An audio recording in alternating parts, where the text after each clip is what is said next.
ये हैं लेखक रुपिंदर सिंह, जिन्होंने 84 के दंगों के बारे में अपने विचार और तजुर्बे को कलम के जरिए उकेरने की कोशिश की है। इस किताब के बारे में लेखक कहते हैं कि उनका नोवेल उन सभी किताबों से अलग है जो 1984 के दंगों पर पहले भी कई लेखकों द्वारा लिखी गई है।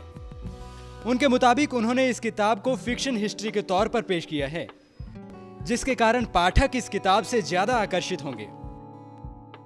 तो ये 84 के दंगों बारे है, मगर जो चीज़ें दंगों बारे आई हैं वो दुनिया के सामने as a matter of fact आई हैं।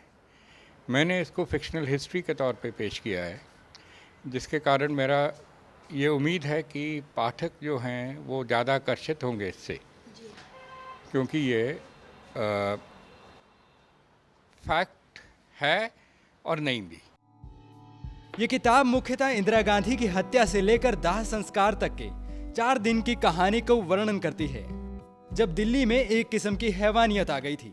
रुपिंदर के अनुसार उस वक्त वो दिल्ली में थे जब ये घटना हुई थी। जो उनके मन में था उसे उन्होंने उबेरने की कोशिश की। 30 साल हो गए हैं और 30 साल बाद भी मुख्य आरोपियों के खिलाफ कार्रवाई नहीं हुई है।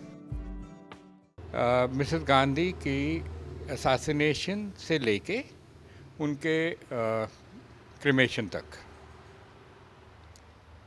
ये दिनों में ही दिल्ली की एक किस्म की काया कल्प गई थी, एक किस्म की हैवानियत आ गई थी, जिसकी ना ही किसी के मन में भी नहीं आया था कभी कि ऐसे भी हो जाएगा हमारे साथ। और क्योंकि मैं दिल्ली में उस समय था, तो जो हमने देखा, जो हमने सुना और जो हमने बाद में पढ़ा, उस सब का इसमें सुमेल है। लेखक की किताब का कवर पेज अपने आप में पूरी स्टोरी ही बताता है। माचिस की ये बुझी हुई तिल्ली ऐसे काले दिनों की कहानी बयां करती है जिन दिनों को नहीं भूल सकते।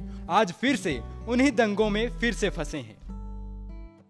होना ये चाहिए था कि ये माचिस की तिल्ली जो है वो बुझी ही रहती, और जिन्होंने ये आग लगाई थी वो कानून के सामने पेश होते और प्रॉपर कानूनी कार्रवाई होती, फीलिंग ऑफ जस्टिस होती। फीलिंग ऑफ जस्टिस नहीं आई, 30 साल बाद भी नहीं आई। मगर हम ये दिनों को नहीं भुला सकते। वही त्रिलोकपुरी जिसकी मैं 30 साल पुरानी बात कर रहा हूँ, वो आज दंगों में फिर फंसा है।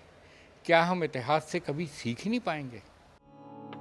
लेखक कहते हैं कि इस किताब को लिखते वक्त चीजें इस तरह से याद आती गईं कि यादों को उकेरते उकेरते उन्हें करीब 1 साल लग गया।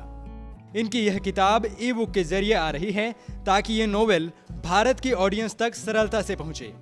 ये किताब बहुत जल्द Amazon.com पर भी आएगी।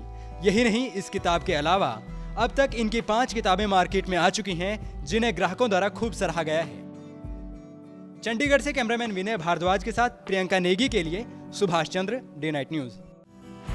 खबरां दी दुनिया विच आओ, साडे नाल कदे भी किते भी जुड़ो।